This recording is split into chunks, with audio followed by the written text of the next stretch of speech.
Welcome back to Who's Sitting at Your Table. Today is going to be a little different because we're kicking off something brand new and we're incredibly excited about it. So let's be honest though. Everywhere you look lately, someone is talking about AI. It's in our phones, it's in our businesses, and it's in our social media feeds. And depending on who you ask, AI is either going to save us, replace us, or take over the world. Yeah, and if it can fold laundry, do dishes, clean my house, I'm willing to hear it out. The truth is most of us are somewhere in the middle. We're curious, we're intrigued, maybe we're a little nervous, but we have a lot of questions. Should I trust AI?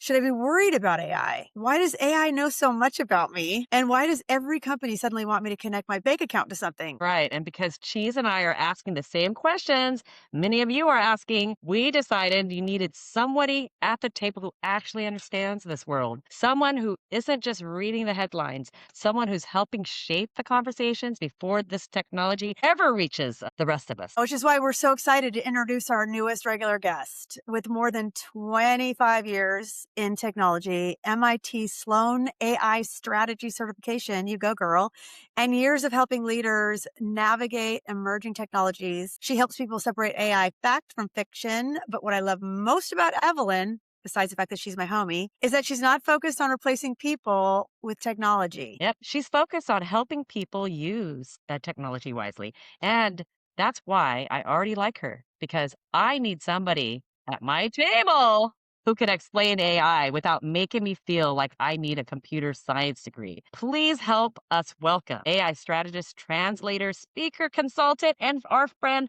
Evelyn Ann Radcliffe.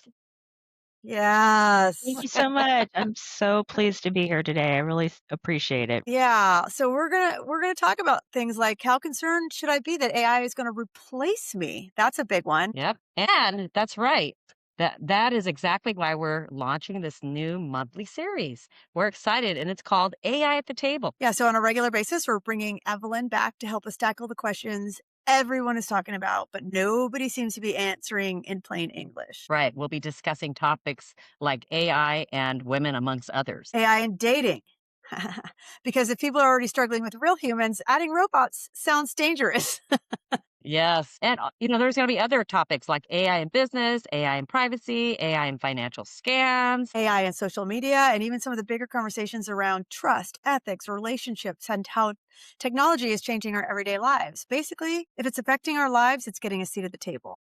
So, before we dive into all those future conversations, we thought we'd start by getting to know the woman who's going to help guide us through on an ongoing basis. Our AI translator, Evelyn, take us back. Yeah. So, first question, Evelyn, welcome. How did you end up in AI? It's a great question. And I happened to start working with AI just like I did with everything else in technology, accidental technologist. And as the field evolves and progresses, you just learn it. I saw it coming. And so instead of being afraid of it, I went and got a certification. And that's where I am today. So today, my day job, I help businesses understand what AI can do for them. And then I work with the technology side to provide that. Awesome. So, now, was there a defining moment when you realized AI was going to be a major part of the future? That's a great question for sure. And I don't know exactly the point, but I remember the feeling. And it was a little bit before the hype. So I've been in technology for a long time. I saw the move to the cloud. I was working in a data center during Y2K, and you just can hear a rumbling coming, like a stampede of horses off in the distance, and nobody's paying attention. And I was like, I am not interested in getting a new career. So I better figure this out and what it means for me. And is it something that I can evolve with? So, what drew you to AI strategy specifically versus another area of technology? That's a really good question. In general, I am more of a strategist than a tactician. So, what I mean by that is I don't care about the prompting. I'm not going to teach somebody how to prompt, just like I did not want to be a developer in the tech side, more of a enterprise, big picture, end to end. I love process. So, I went for AI strategy. How do you implement AI? What can you use it for? What should you not use it for? What are the guardrails? Those types of things. A lot of those questions are still out there because this is fast, really fast technology. There's not a lot of established governance, and probably one of the biggest things right now is the LLMs, so the large language models, so things that everyone thinks of, Claude and ChatGPT or whatever the flavor is everywhere, and everybody can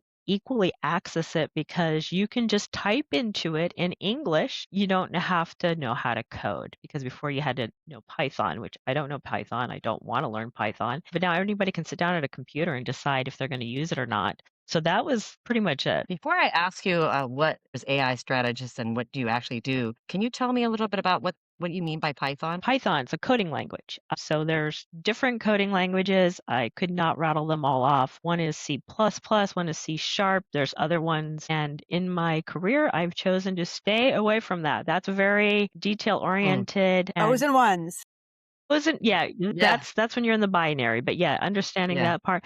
But understanding what code can do is more of a high level strategy. Is it possible? Is it not possible? And that's kind of where my head has always lived. And this probably comes from my background in performing arts. Instead of O's and ones, I'd rather have X's and O's. Aw.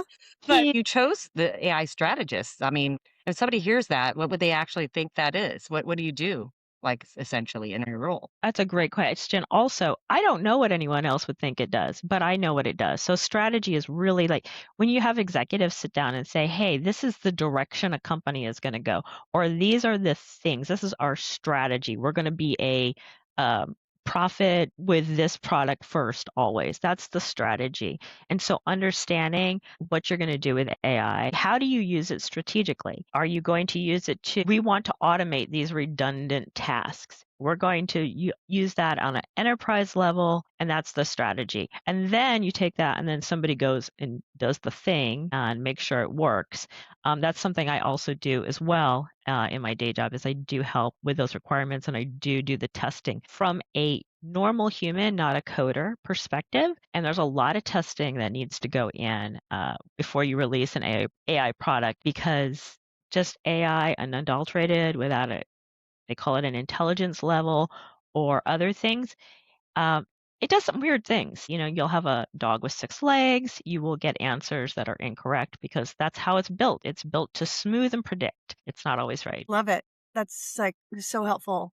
What do you love most about your work? I love working in technology. Again, I'm an accidental technologist. I was a professional dancer for years, started college as an art major. And what I like is there's a synergy between technology and art, which people don't really understand. In fact, back in the old days before they had computing degrees, a lot of our best developers were musicians. Because just like there's only so many notes that you can use, which you can create an entire symphony, with computing, it's the same. It's that the root is binary. We don't really code in binary anymore.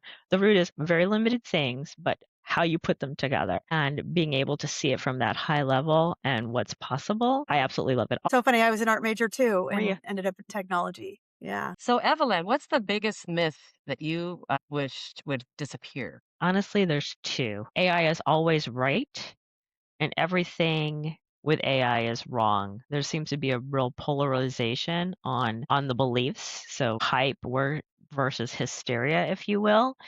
And honestly, the truth is really in the middle. And so I wish people would maybe not go to talktojesus.ai and maybe not think that we're burning the world down with it. I have no problem if you guys are asking, I pray to cheeses.com, like cheese, but yeah, no worries there. AI, but these are some of the questions we've tossed around and heard others mentioning. AI listening to us. Should we trust AI with medical or financial questions? Is AI going to take jobs, replace relationships? And should we worry about our elderly parents and kids using AI? How about your elderly parents and your kids being used by AI? 'Cause I think Yes. things go Oh. both ways on all of these. And by the way, they might be the more susceptible, but we are too, right? So And I'd Education. like to just make a quick comment, Evelyn, on that, right? I was just talking to both you guys earlier where an elderly person called me and they got called with, I believe it was an AI spoof using my number. And she was calling me to just say, hey, did I pay my Verizon bill? Am I late? And I had to like kind of coach her not to call them back. It was a scam, right? So her getting that call. So that personally happened to me, and I had to like coach somebody not to call them back. Sure. That's a real case, absolutely. And as people, they're human. It's the tool, but we also bring humans, good and bad, to this. So there's going to be bad actors, nefarious behavior, and there's going to be people who are trying to do the good. So education is key to all of it. What is actually possible? And like my mother, she's pretty technologically savvy. I'm not worried about her getting scammed as much because she'll Hmm. know I need to go Same. look up that phone number. But not everybody knows that because, again, it's that hype versus hysteria. They don't want to know anything about it. It's terrible, but it's out there. It's not coming to get Right. you necessarily, but you got to know. Yeah, the awareness is key. So based on what, we were just talking about, like which of these topics, honestly, should people be paying most attention to right now? And which of these are the most exciting to do? For example, like AI and dating and AI and privacy, AI and financial scams. I mean, AI and social media and education. Which of these should Yeah. we be paying attention to, right? And what's are you most excited about discussing? Well, I really loved what Cheese had to say about is AI listening to us? And the short answer Mm, is yes, but probably not in the way that you think. People think AI, oh, it's ChatGPT, it's Claude. I've seen it before. They're talking to their boyfriend on their phone, which is actually the AI that they're paying the premium for. But when you use Alexa or Siri or Google, that's AI behind there every day. Whether you choose to engage it or not, that is AI. So it is listening because you can't tell me that Alexa isn't listening because the minute I say Alexa, it acknowledges it, right? mm-hmm. Right. Exactly. And on that exact topic, when we were all talking about strategizing on our podcast that we're excited about doing, I looked down and my phone was listening to it, and I Abs- had to stop it, right? That's a good Absolutely. example. Yeah, Absolutely. yeah, And that and is that's Google. and that is Google, which mine's probably listening to me right now. I'm gonna get some kind of ad of what So, we're talking about. so AI is going to replace husbands because they're better listeners. Oh my It'll gosh. replace the husbands if the AI has the follow through. Yeah. There we go. There we go. Oh my gosh, that's great. Like, Sorry to dun, the dun. husbands out there. Sorry. Just kidding. But something is real, like a real thing in technology is data is the new gold. Data is the new, Texas tea, oil. It's where money is. And if any of these platforms can have you add their data, they're selling your data, which is why your phone number was out there on the dark web or wherever they got it from. They want you to upload those medical records. They want all that information because they're going to do things with your data. It may be good, it may be bad, but the bottom line is they want your data because it's valuable. It's valuable for them to sell to other companies. Yeah, I mean, we've all gotten those letters in the mail by, big corporations that apologize for their breach and then give you a 1-year subscription to protect your, identity, I right? think I have Right? So, 27 concurrent free subscriptions due mhm, to data breaches, which yeah, so it's a really good parallel. I'm going to go ahead and go off on the side road here for a second. I'm going to four wheel it if you ladies don't mind. I don't mind. To me, AI Take us off road. going off road. AI to me feels a lot like the cloud computing hype. It's different for sure. There's things that we don't know. We don't know what we don't know with it right now because it's very fast. But again, when we went to the cloud, I worked in a data center when that started. I did not want my stuff on someone else's computer. But do I have a choice at this point in time? I don't. Everything is a software as a service right now. You can no longer buy a Microsoft Office CD, plug it in, and run your own instance. You're connecting online, which means your data is out there. So very similarly in the ecosystem in the technology world, all these companies are putting AI. It's part of their strategy. It's part of their plan. It's part of their corporate goals. And whether you choose to sit down and actually touch something that you recognize as AI, it is being used. It's being used out there. Your banks, your phone company, your car insurance, I was on a project that did telematics, which you plugged it into your car and it did a whole thing with intelligence on how you're getting charged for your insurance. And that was years ago.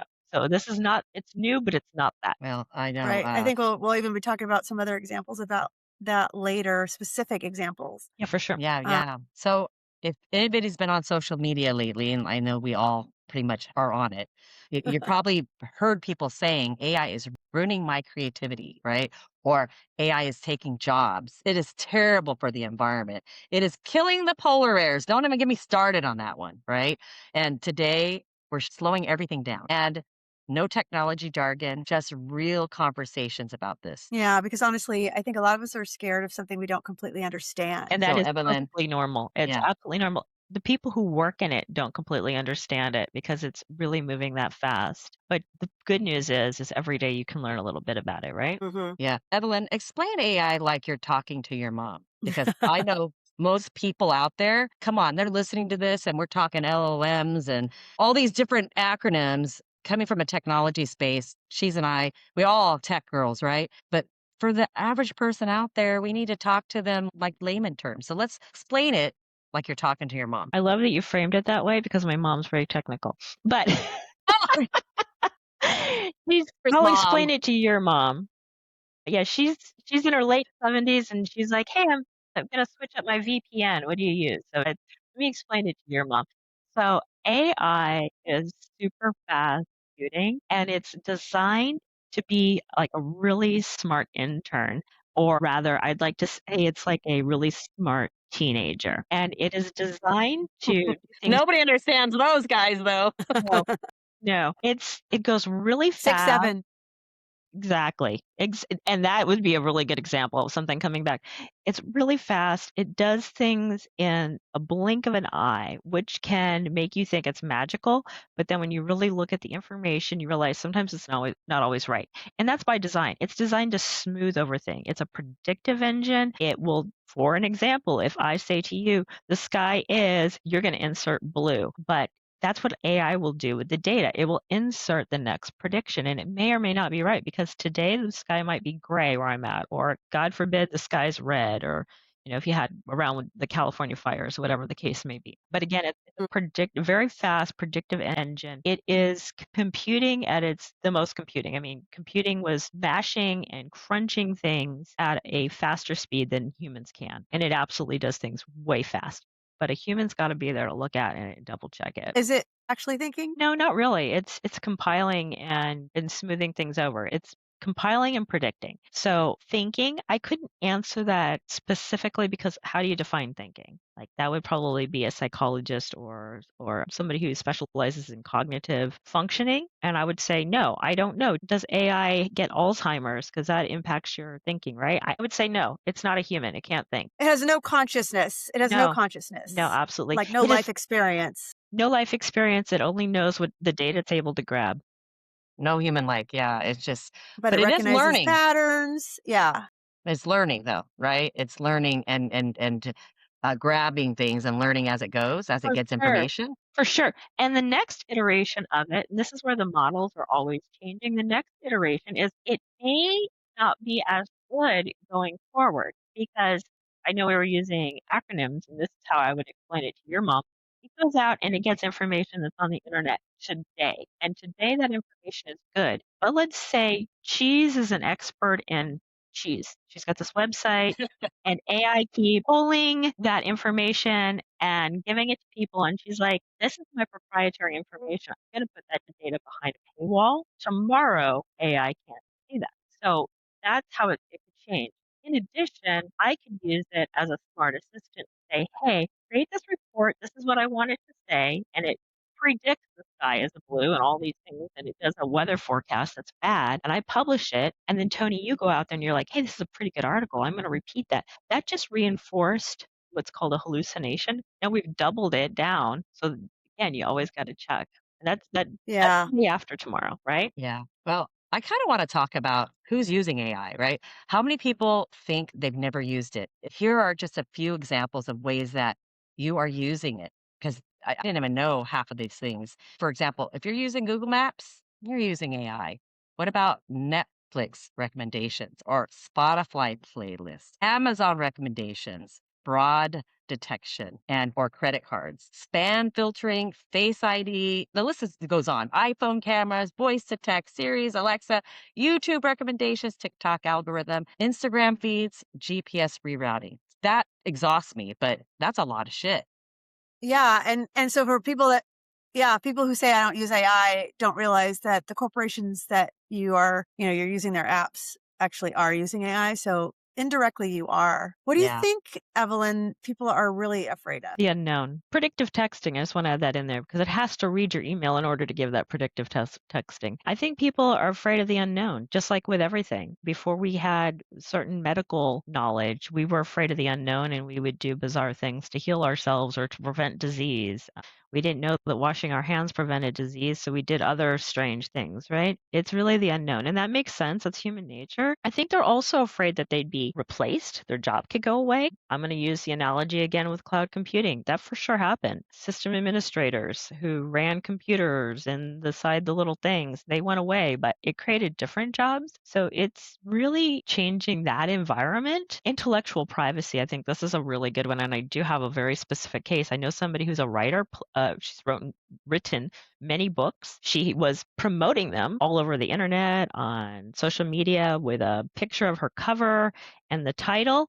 And the week before her handwritten book that was done by a traditional publisher was put out, there was an AI version of it that looked almost just like it. The inside, the contents weren't the same, but now she's got a competing book on Amazon with the exact same name that was released the week in advance.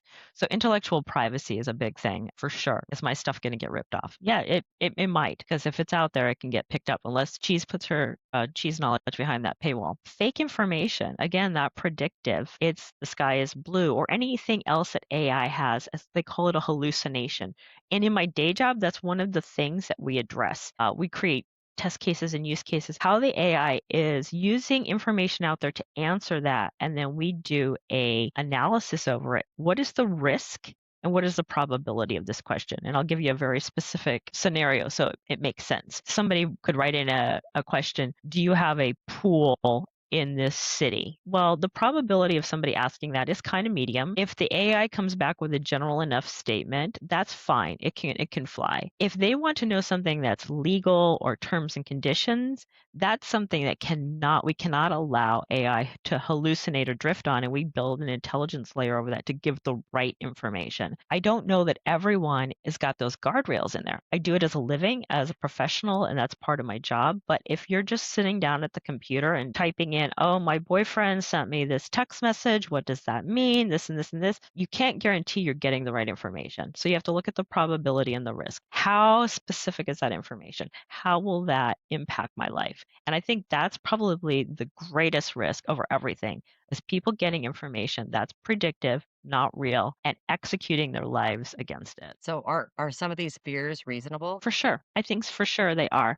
But I also think it's more reasonable to learn about it and to guard yourself. So if you know that AI will give you hallucinations, and if you watch this now, you know, so just double check your things like, hey, what is your source? And then go read that source. Don't trust it to give you the right link. Oh, it gave me a link. It's good because sometimes those aren't right. The other part of it that's reasonable is your job going to go away? Well, what kind of job do you have? Do you have a highly repetitive administrative job? Maybe either learn how to use AI or find something that's more human centered.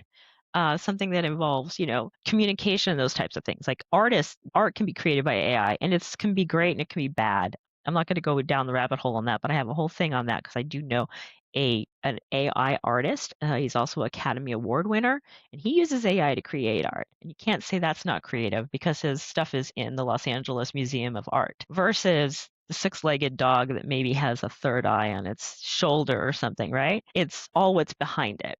Yeah, and think about technology moving we've always dealt with this, whether it's women having a job at the switchboard before telephones or Absolutely. there's so much that has evolved and has made us evolve with it based on technology and changes.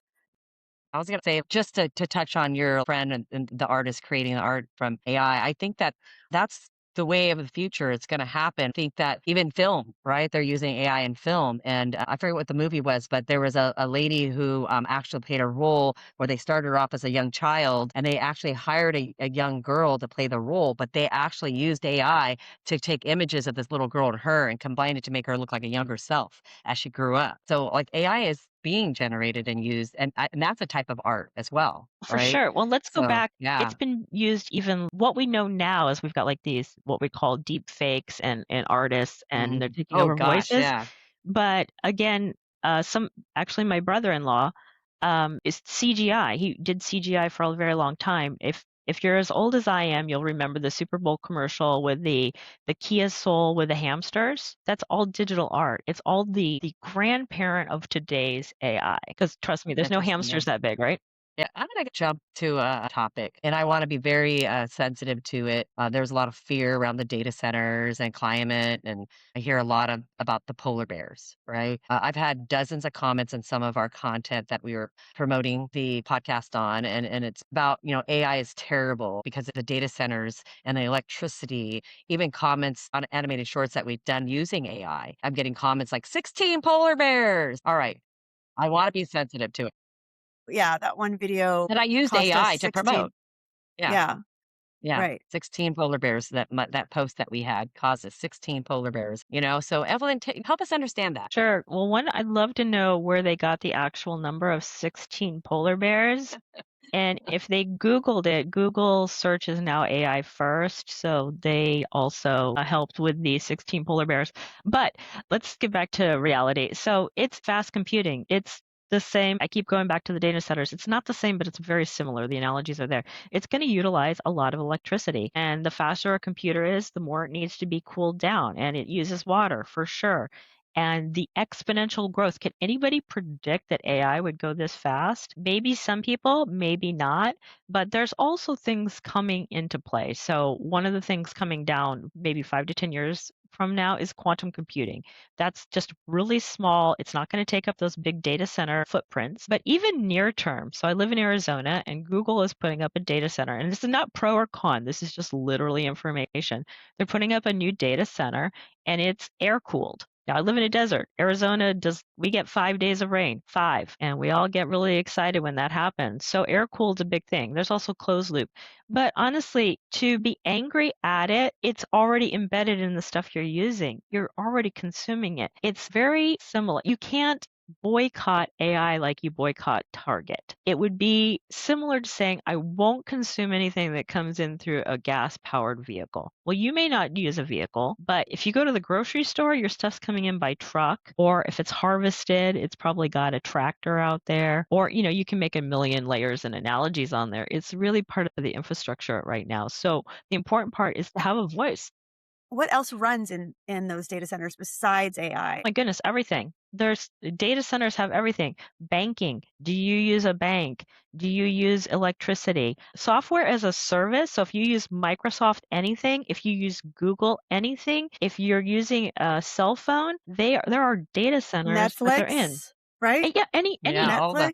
yeah. yeah, all the popular apps that you're using, right? Facebook, YouTube. I mean, it goes down the list, right? So when I say software as a service, that means any piece of technology that is not being housed in your place. You didn't write the code. It's not sitting in your thing that you subscribe to or you are a member of. That is software as a service. That is for sure in a data center, probably multiple because they have to have redundancy to disasters. It's running in multiple data centers. Wanted to add too, for you young little gamers, what do you think those gaming, what are the servers that they're on, right? The gamers? If it I has a mean, Well, they're server, subscribing. it is Yeah, in a data it has. center. Right. uh-huh. Yep. So Now, polar bears. I will say this for personal use, like anything, there are ways that you can be responsible when using AI. So it's not like we don't listen to our audience when they were, complaining about the polar bears, and they're probably using, they're hurting polar bears as they're typing out that sentence.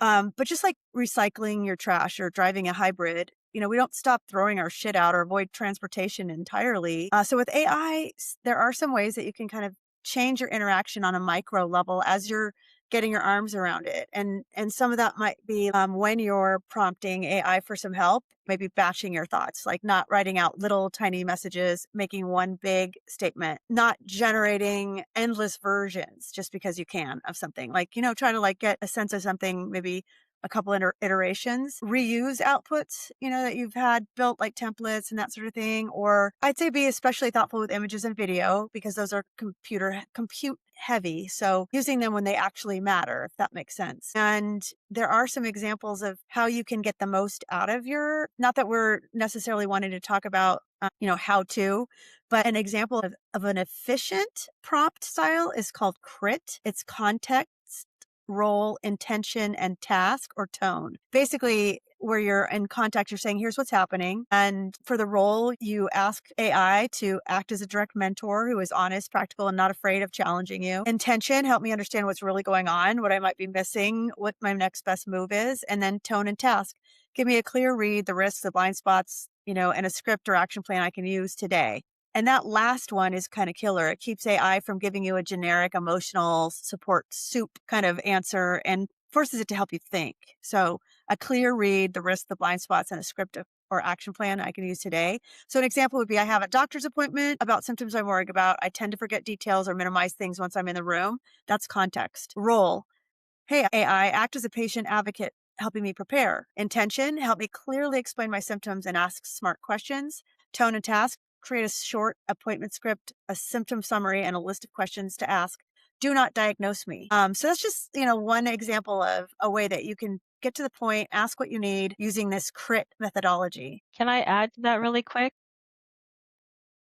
I'd like to add two after Evelyn. Go Sure. ahead, And what Evelyn. I would add to her crit specifications, and this is like where I think AI is really good to help you with certain things, is say, and what am I missing? Because it will Ooh, I like that. possibly show you things that you never thought of before. And it's a tool to help you think. It's not thinking for you. So what am I missing? And it may say, hey, you didn't take this into consideration. That's just like getting your PMP with PMI, where they're like, okay, when you consider a risk, what are the risks I'm not considering? When I'm thinking of all these risks, what am I not potentially thinking of? So I love that. Yeah. To also add to like more for the audience that may not, some of this could be a little deeper for them to digest. But my mom is an aging adult, aging parent situation. And your phone does have apps where you can download, and this is AI app, but I use it to take the conversation because the doctors are using us. When you sit down, they always say, are you okay if we record this on this app? That's AI generated. And I said, sure, as long as you're okay with me recording our conversation as well, because I want the notes. Because my mom tends to go and if she goes by herself, she'll forget. So my sister and I take turns taking her and we do the AI note taker and it gets all that information. So then we can sit down with my mom later and read through it all and make sure we follow up on all the things that she That's awesome. might have not have been able to digest, right? But that is all done by AI. And I'm just putting it out to the audience. You can use this AI note taker to help you keep notes of your doctor appointment. I just brought that up just because I know you Yeah, were I talking love about that's it. a great example. Yeah. Yeah. And you'll notice when you read the notes as well that you'll see some of what I talked about, hallucination and drift. Some of the words are like, wait a minute, he didn't say that, but you know enough to correct that. And it's not all of it, it's not always 100% wrong. Some of it could be very wrong. But you will have the ability to look at that and QA and quality control the results. I'm going to add one other thing and then we can move on. When you were talking about who else is using data centers, really, in a nutshell, is if your internet went down and you had no Wi Fi, if you can't do what you normally do, your stuff is in a data center. Period. End of story. Yeah. So I want to get back to the topic. We talked about the polar bears and the climate. And when people are saying AI is destroying the planet, are they looking at the whole picture? Probably not, right? Can you elaborate a little bit on that? Sure. So, is it destroying a planet? If we let it go unchecked the way it was, it has that potential, but not unlike when we started the horse and buggy. We had horses and buggies, cars came along, people who drove people around in carriages lost their jobs because now we got a person in a car. And they didn't Oh, have God, good things example. like emissions, they didn't have road signs, they didn't have those types of things to make them better. Now we actually have hybrid or electric cars to reduce the emissions. Some people argue that. I'm not going to get into that because I don't know that enough, but they're Right. even worse. Right. Regardless, every time you have a new piece of technology, you have a new thing, there are challenges. And some of the challenges you can predict, some of the challenges you cannot predict. And knowing and having a voice on how you want that changed will help. And then, like governance or rules and regulations on how your data is used, those types of things will come into play. I'm sure everybody remembers the ozone. Remember, we had the hole in the ozone and everybody was dying and we were all going to have to wear hazmat suits or whatever the thing was. And well, that didn't really happen because we saw it, we addressed it as a community of humans, and it started getting better. It didn't go as far and as bad as we thought. So again, to the hype versus the hysteria, is Jesus.ai going to save your soul? I don't know. Are we burning the world down next week? Probably not. The answer is really in the middle, but just not being reactionary. Get some education. And if you're very concerned about it, be concerned about it and go talk about policy change. Because you're not Yeah, Yeah, going I to will say exactly. this. I the other thing that I did personally was like I used AI to create my book, Navigating Your Child's Future in an AI World. And I am taking a part of my proceeds and putting that money towards water conservation. So there's things that you can do to help yourself, right? Like while we're working through this as a society, I definitely think that you can make small tweaks to help. But it's not just AI, really. Like if you think about it, like everything you just said, it's all the different software as a service. So anyway, thanks for that. I want to also add from like a perspective of taking control ourselves as humans, right? When I lived in Walnut Creek, everybody got a small green bin. And it was these are in the city, it's kind of the city life. And do you know there's 60 units and only one or two people use their green bin, right? So we're talking about lowering the carbon footprint. And it has shocked me that if out of 60 units, 2 people use it, me being one of them, let's expand that worldwide. How many people are not taking control over that, right? So it do our part, do our part. just pause and some clarification. I don't know if everybody knows what a green bin is. So you want to explain what that Oh, is? yeah. Yeah, let's talk about the green bin. Personally, how I use it, whenever I'm cooking, and if I have any kind of food, scraps, or any of that, I put it in the green bin in there. Compostables that stay out of It's the compostable. landfill Yeah. instead. Okay, so that Because they makes sense. talk about yeah, they talk Mhm. about that you don't want it be in the landfill, right? Because of the gases, the ozone layer, and all that fear of the carbon footprint. So do your part. That's something that you do your small part in doing, right? And I take that kind of seriously. I always do it. Yeah.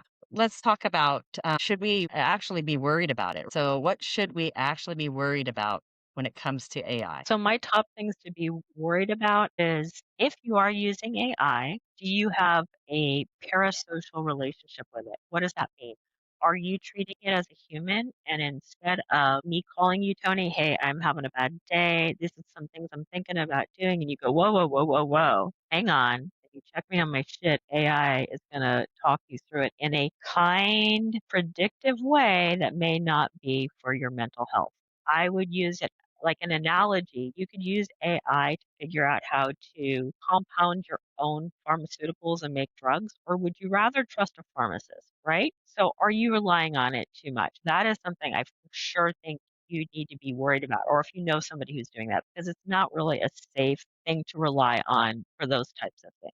Are you treating it as a best friend? Are you treating it as your boyfriend or your girlfriend or your husband or your wife or a coach? I saw one thing where, oh, AI is the best coach, and they use their whatever nickname they gave it. And it told me that I can't eat unless I work out for an hour. Like, whoa, wait a minute. It's telling you not to eat. This is not a human that can do those things. Other things that are coming up is we don't realize how good AI is getting at some things. For an example, if you're calling in to some place, it may be answered by an AI agent and you don't know it. I had the privilege or depending on what your perspective, of doing some pilot test calls, and they were really good. And I tried to mess it up. My voice, for whatever reason, is not easy to detect when I use those audio prompts generally. It just doesn't get me. And this one got me, and I was slurring and doing bizarre things. The other thing, too, is your privacy. What are you putting out there? Are you uploading your medical records? Do you really want that out there? Think about, would you want this on the internet and would you want other people finding it? And it may not triangulate directly to you, Tony. So, for an example, your medical data, they may not know that it's you, but that information's out there and it's being used. And it may not be used in a way that's the best. So, those are some real concerns and then understanding the hallucinations. Basically, just don't blindly trust AI. You can use it to help challenge your thoughts. Like I said, add that other thing. What am I missing? Use it as an assistant. Have it do that tedious work that takes you hours. An example is writing, I know a lot of people don't do this, but I write software test scripts. I've been doing it for a really long time. For me to write out a test script, it's easily 16 hours, up to 40 hours on something that's new. I can get it done in like under 2 minutes using AI. Yeah. Now, Yeah, it's amazing. that's a better use of my time because it's a very redundant, I like to use the word keyboard monkey type of thing. It's an excellent use case for it. Aggregating data. Go get me all of the information about this, things that would take you weeks and weeks and weeks. That would be a good use, but then you have to do the analysis. I wanna add, like, from a more a layman's term for somebody like an average person. For example, when I moved into my new home and I was planning on gardening and, there's certain vegetables and things that I wanted to grow, and I told it what vegetables I wanted to plant. I talked about the city I live. These are the things I wanna grow, and could you tell me if these are the type of vegetables I should be focusing on to grow or fruits? And, it literally said, the climate and the type of soil it had, and it said this would be good, that wouldn't be good. It made recommendations, and I'm like, okay, it helped my gardening, and I wanted an idea of how to garden in this area in the city of Dixon. So I don't know. That's how I use it for a basic person, Yeah. and it I just saved me love time. I loved Evelyn's example though of going from like 40 hours of work to 2 Gosh, yeah. minutes. Like that's incredible. Other things to worry about though, I mean, you mentioned earlier deep fakes, and I was going to try to ask you, what does deep fake mean for a Mhm. layman, for things to worry about? You asking me? Yes. So I can speak to that very high level. Deepfakes is when AI is used to generate usually like actions, short videos, voices, things that are not real that seem really real. So Like Taylor Swift. maybe I'm not a pop I think culture she person. I do think that she is trying to fight AI using her likeness. So like people like start believing that that is that person and Oh, they want to yeah. buy something that they're selling or that sort of thing. Yeah, and you can use the technology like we talked about with the movies where they did that. Well, let's just say you're running for office and I want to smear your reputation. I would get you and I'd tell AI to say, hey, have her say these things that are horrible, and put that on the internet. It can do some of those things. I don't know how to detect a deep fake, but again, it's out there, so just be aware of it. Yeah. For It's those of happening in our political campaigns too, right? So we don't want to go Well, I'll tell there. you what, about the We don't wild want to world. go with there, but marketing, I'm just telling you. I'm sure you could do this with deep fakes too, because like think they're like whether it's a campaign advertisement or a marketing thing, I tend to take the external link and put it in AI and say, what is the scoop with this? Is this a real political like issue, or is this a lot more hype kind of thing behind it? So I do like finding out. So I wonder if you could figure out through AI if it is an AI You're sadly deep fake. you're suddenly tattletelling on AI to AI. But you know what? That's a great use case because if you want that is an excellent use case. It's it's Yeah. it's not a human, it's not sentient. If you want to do things utilizing AI I did that. Actually, it's a really, really good call out. There was a image that somebody posted somewhere, and I'm like, oh, that's interesting. I wonder if that's it. And I used AI. I said, is this real or is this fake? And it said that's a 98% fake image. Um, Yeah, so I like using it for a lot of the marketing stuff that it's gonna, fix this medical issue, or it's gonna make your skin look 10 times better. Like I take those, even if they have like really good before and after examples, and I put it through, and it turns out like a lot of it is just marketing and versus honesty. And sometimes my beloved mom will put up some political message, and I take that and put it in and say, hey, is this real? I do like to have it kind of check the facts. But you have to take it with a grain of salt, right? So, it's like look at the facts that it gives you back and see if it makes sense. and click all the way through the links and Um, read them yourself. Okay, yes. well, I would love to get on a little bit of a fun rapid fire where we Yep. can ask Evelyn opinions about what AI can or cannot replace. Go. Okay. Do So it. we go. Can AI replace doctors? Can it replace teachers? Can AI replace artists? What about parents? I'm gonna stay silent on that one. No, I'm just kidding. No, I don't think it can.